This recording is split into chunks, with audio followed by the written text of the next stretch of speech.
Yes sir. Sir అలాగే Tammineni Sitaram speaker గారు so TDP ఎమ్మెల్యేలందరూ కూడా ఒక షాక్ ఇచ్చారని ఒక వార్త అయితే వచ్చింది.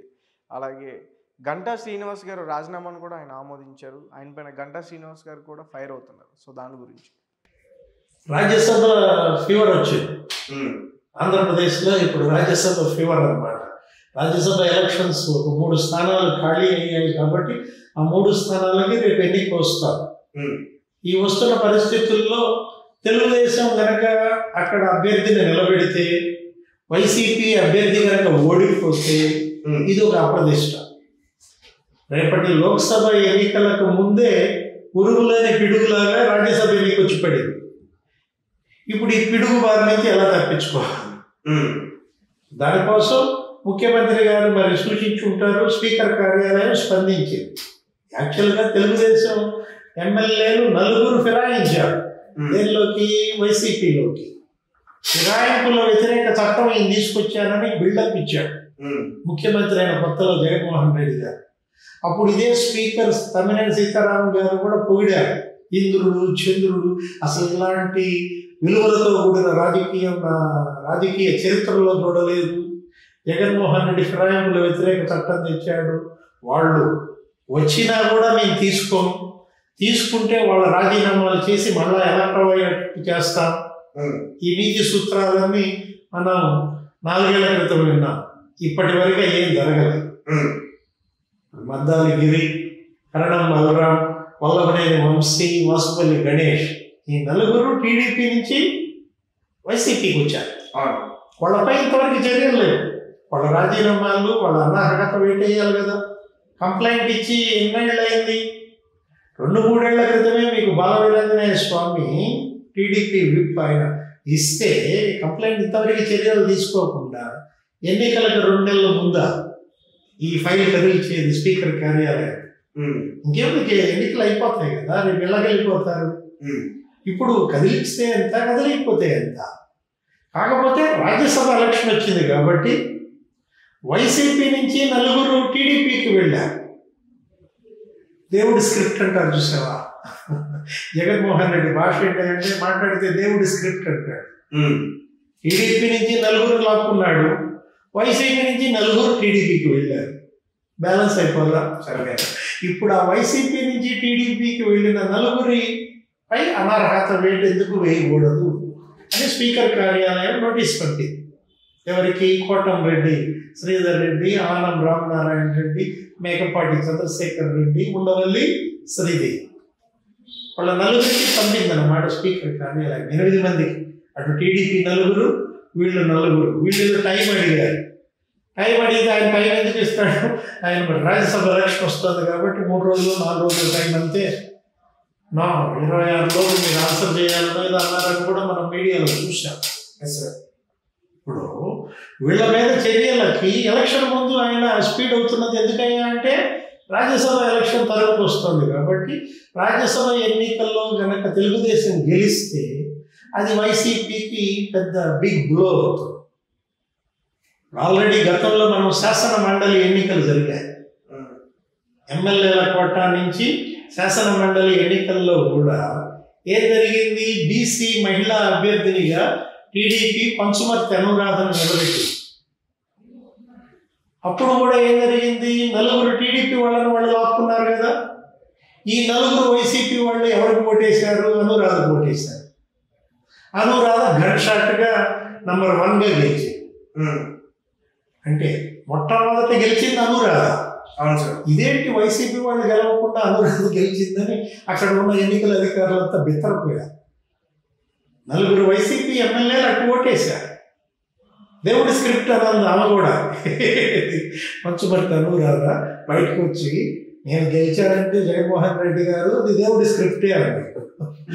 అంటే దేవుడు ఒక జగన్మోహన్ రెడ్డికి కాదు కదా, తెలుగుదేశానికి దేవుడు ఉంటాడు, జనసేనకి దేవుడు ఉంటాడు. అసలు దేవుడి పేటెంట్ బీజేపీదే. ఎందుకంటే జై శ్రీరామ్ కదా. అసలు ఏంటంటే ఇప్పుడు రేపు రాజ్యసభ ఎన్నికలు వచ్చాయి.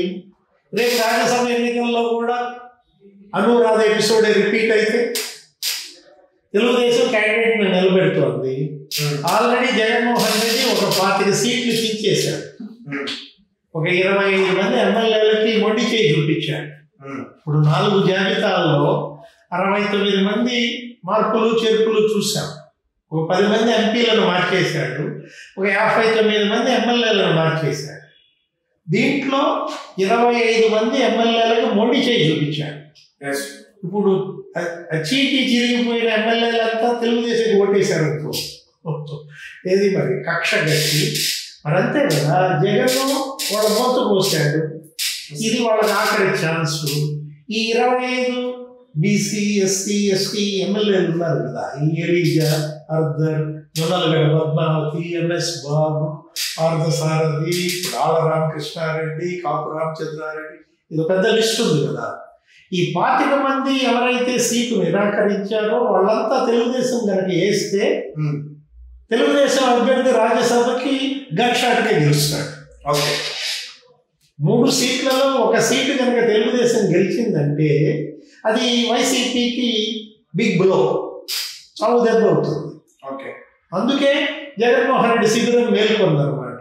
మేల్కొని ఏం చేస్తున్నారు, అదే ఉన్న ఊరికే సమన్వయకర్తలను నియమించాం, మీ సీట్లేవి పోలేదు, మళ్ళా సర్వేలు చేపిస్తాం, సమన్వయకర్తలు కనుక సర్వేల్లో తక్కువ వస్తే మీకే ఎక్కువ వస్తే మీకే సీట్ ఇస్తాం అంటే ఇంకో బిస్కెట్ వేస్తున్నా. ఇప్పుడు ఆ బిస్కెట్ వాళ్ళకి సరిపోద్దా, వాళ్ళు నమ్ముతారా? ఓకే, ఇలాంటి పరిస్థితుల్లో జగన్మోహన్ రెడ్డి ఆయన తవ్వుకున్నాడు. సార్ అలాగే రీసెంట్గా నేషనల్ లోక్ పోల్ సర్వే కూడా బయటకు వచ్చింది. ఈసారి ఆంధ్రాలో అత్యధికంగా సీట్లు వచ్చే పార్టీ వైఎస్ఆర్సీపీ పార్టీ అని చెప్తున్నారు. అండ్ గతంలో 2 నేషనల్ లోక్ పోల్ సర్వేలు కూడా ఇదే విధంగా చెప్పినాయి. లోక్ పోల్ సర్వేలు కాదు, వేరే సర్వేలు వైఎస్ఆర్సీపీఏ గెలుస్తుందని చెప్తున్నారు. మరి ఇక్కడ చూస్తుంటే టీడీపీ వేవ్ కనిపిస్తున్నట్టు అనిపిస్తుంది. సో దాని గురించి మీరేం చెప్తారు? నేను సర్వేలను నేను స్వతహాగా ఏ సర్వే కూడా ప్రజల నాడిని నిర్ధారించలేదు. సర్వేలు జాతకాలు చెప్పుకోవటమే. జాతకాలు చెప్తుంటారు కదా, జాతకాలు ఎంతవరకు నిజమవుతాయి? నిజమైతే నా ప్రతిభ, నిజం కాకపోతే సైలెంట్ అవుతారు. సర్వేలు కూడా అంతే. కొన్ని సర్వేలు నిజమైనట్టుగా ఉంటే వాళ్ళకి పెరుగుద్ది వ్యాపారం, నెక్స్ట్ అందరూ దానికి పడతారు. కొన్ని సర్వేలు ఫెయిల్ అవుతాయి. ఫెయిల్ అయినప్పుడు వాళ్ళు సైలెంట్గా కూర్చుంటారు. ఇప్పుడు నువ్వు వాస్తవంగా నీ దగ్గరికి వచ్చి నేను నువ్వే పార్టీకి ఓటేస్తావంటే చెప్తావా? చెప్తావా? చెప్పండి సార్. నేను ఏ పార్టీకి ఓటేస్తానో నువ్వు అడిగితే నేను చెప్తానా? చెప్పకపోగా నాలో ఉన్న సాడిస్ట్ ఏం చేస్తాడంటే నాకు అభిమానం ఉన్న పార్టీ పేరు చెప్పకుండా ఇంకో పార్టీ పేరు చెప్తా. అందుకని ఇప్పుడు అట్లా ఉంటుంది మైండ్ సెట్. ఇప్పుడు ఎలక్షన్ రోజు నేను నా ఓటు కార్డు తీసుకుని నా బ్యాలెట్ తీసుకుని మిషన్ దగ్గరికి వెళ్ళి మిషన్ దగ్గర నొక్కేదాకా నేను అసలు చెప్పాను. ఇంట్లో వెళ్ళాలని చెప్పుద్దా ఎవరు ఓటేస్తారో? ఒక కుటుంబంలో భార్యాభర్తలే ఒకరికొకళ్ళు ఎవరు ఓటేశారో అడుగరు, చెప్పరు. అలాంటిది సర్వే ఆయన వచ్చి నువ్వు ఎవరు ఓటేసావంటే ఆయన చెప్తాడా? ఆ పునాదుల మీద నిర్మించిన సర్వేలు అన్నీ కూడా బోగస్ సర్వే. ఇవన్నీ కూడా ప్రతి సర్వే బోగస్ అంతే, అందులో నో డౌట్ ఎట్ ఆల్. ఏ సర్వే కూడా నిజం కాదు. నిజం అనే భ్రమల్లో ముంచెత్తే అదొక భ్రాంతి. ఏది సర్వే అనేది. ఇప్పుడు నువ్వు చెప్పిన సర్వే పేరు ఏంటి? Lok pole survey. రకరకాల సర్వేలు వీళ్ళకి ఇదే పని. ఎలక్షన్ వచ్చిందంటే వీళ్ళు బిజినెస్ సెఫాలజిస్టులు, మన జ్యోతిష్ శాస్త్ర విద్వాంసులు లాగా తయారవుతారు. దానికోసం ఒక పెద్ద శాస్త్రం, ఒక పెద్ద సైన్స్, అదొక పెద్ద సబ్జెక్ట్. వాళ్ళందరూ కూడా ఒక టీమ్గా వెళ్ళటం, ఇన్ని శాంపిల్స్ తీసుకున్నామనటం, లేకపోతే వాళ్ళల్లో ఈ ఏజ్ ఫ్యాక్టర్ ఉంది, ఈ వృత్తులు ఉన్నారు, రైతులు, మహిళలు, నిరుద్యోగులు, చేతి వృత్తులు, ఇట్లా బాగా చేస్తారు. శాస్త్రీయంగా చేశారు ఈ సర్వే అనే భ్రమ మంచిగా కల్పిస్తారు, బిల్డప్ బాగా ఇస్తారు. అర్థం కాదా? ఇప్పుడు గెలిస్తే నా ప్రతిభ, ఓడితే నీ కర్మ. సర్వే నిజమైతే ఆ సెఫాలజిస్ట్ ఘనత, ఆయన వ్యాపారం పెరుగుద్ది, ఆ సర్వే సంస్థ వ్యాపారం పెరుగుద్ది. సర్వే ఫెయిల్ అయితే అది మీ కర్మ, ఇది ప్రజల కర్మ. సర్వేలను ప్రజలు కూడా నమ్మరు. కాకపోతే మరెందుకండి సర్వేలు చేస్తున్నారు, మరెందుకండి మీడియా వీటిని ఎక్స్పోజ్ చేస్తుంది అంటే ఇది ఒక ఇన్ఫ్లుయెన్స్డ్ ఫ్యాక్టర్. ఇది ప్రభావితం చేసే అంశంగా మారింది. ప్రజల మైండ్ సెట్ని, ప్రజలు ఏ పార్టీ వైపు మొగ్గు చూపుతారు అనేది వీళ్ళే ప్రభావితం చేయటం అన్నమాట. ఈ విధంగా దీనికోసం పెద్ద ఎత్తున 100 కోట్లు చేతులు మారుతున్నాయి. వీళ్ళందరినీ పెంచి పోషిస్తున్నారు. కొంతమంది సెఫాలజిస్టులు అయితే అసలు రాజకీయ నాయకులు అయిపోతున్నారు. కొంతమంది సెఫాలజిస్టులు అయితే అసలు ఎంపీలు అయిపోయారు, రాజ్యసభల్లో ఉన్నారు. ఇంకొంతమంది సెఫాలజిస్టులు ఏకంగా పార్టీలే పెట్టారు. బీహార్లో సెఫాలజిస్టులు మనం చూసాం.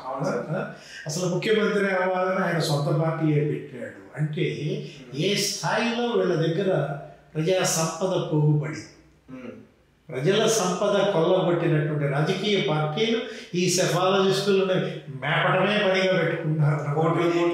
ఈ సర్వేలను వాళ్ళేమో 100,000 కోట్లకి వెళ్ళంగానే వాళ్ళు వచ్చి మళ్ళీ ప్రజల మీద ప్రజాప్రతినిధులుగా, రాజ్యసభ సభ్యులుగా, అవసరమైతే పార్టీ కొత్త పార్టీల అధినేతలుగా వచ్చేసి అసలు ముఖ్యమంత్రి అవ్వాలన్నట్టుగా తయారవుతున్నారు. ఏ సర్వే నిజం చెప్పాలి, నిజం చెప్పేది సర్వే కాదన్నమాట. ప్రజలు ఎలా మీకు వైసీపీ గెలుస్తుందని ఈ సర్వే చెప్తుంది? ఏంటి దాని పేరు? లోక్ పాల్ సర్వేనో లోక్ పోల్ సర్వేనో. ఏంటంటే సక్సెస్ పీరియడ్, జగన్మోహన్ రెడ్డి 5 ఏళ్ల పాలన సక్సెస్ఫుల్ పీరియడ్ అయితే మీ సర్వే కరెక్ట్. జగన్మోహన్ రెడ్డి బాధితులు ఎక్కువ ఉన్నప్పుడు, అందరూ జగన్ బాధితులే అయినప్పుడు జగన్ గెలుస్తాడని ఈ సంస్థ ఎలా చెప్తుంది? ఎవరి దగ్గరికి వెళ్ళి ఈ సంస్థ సర్వే చేసింది? ఈ సంస్థ వైసీపీ కేడర్ దగ్గరికి వెళ్ళి సర్వే చేసిందా? సీఎం కుటుంబ సభ్యుల దగ్గర సర్వే చేసి రాసుకుందా? తాడేపల్లి ప్యాలెస్ సర్వేనా? ఎలా చూస్తారు? ఇప్పుడు షర్మిలే ఇవాళ అన్నకి ఎదురు జరిగింది. జగన్మోహన్ రెడ్డి ఇంటి పోరుతో గిలగిల కొట్టుకుంటున్నాడు. ఇవాళ ఆంధ్రప్రదేశ్లో 4 రకాలైన యుద్ధాలు జరుగుతున్నాయి. ఏంటి? ఫ్యామిలీ వార్, ఎవరెవరికి మధ్య, అన్న చెల్లి మధ్య యుద్ధం, ఇంటి పోరు అనుకున్నాను కదా. ఇప్పుడు పార్టీ వార్, ఏది వైసీపీలోనే అంతర్యుద్ధం. మొండి చేయి చూపించిన వాళ్ళంతా దూకేస్తున్నారు. ఆ బీసీ, ఎస్సీ, ఎస్టీ ఎవరికైతే సీట్ లేదని చెప్పారో వాళ్ళు తెలుగుదేశంలో చేరుతున్నారు, జనసేనలో చేరుతున్నారు, షర్మిల వైపు, కాంగ్రెస్ వైపు వెళ్ళిపోతున్నారు. మనం చూశారు. వాళ్ళ రామకృష్ణారెడ్డి, కాపు రామచంద్రారెడ్డి షర్మిల వైపు వెళ్ళిపోయారు. ఎలీజా కూడా వెళ్ళిపోతాడు అంటున్నారు. అట్లాగే మచిలీపట్నం ఎంపీ బాలశౌరి జనసేన పవన్ కళ్యాణ్ కలిసిపోయారు. మరి లావు కృష్ణదేవరాయలు నిన్న నర్సరావుపేట ఎంపీ తెలుగుదేశం పార్టీతో ఆయన వెళ్తున్నారు అంటున్నారు.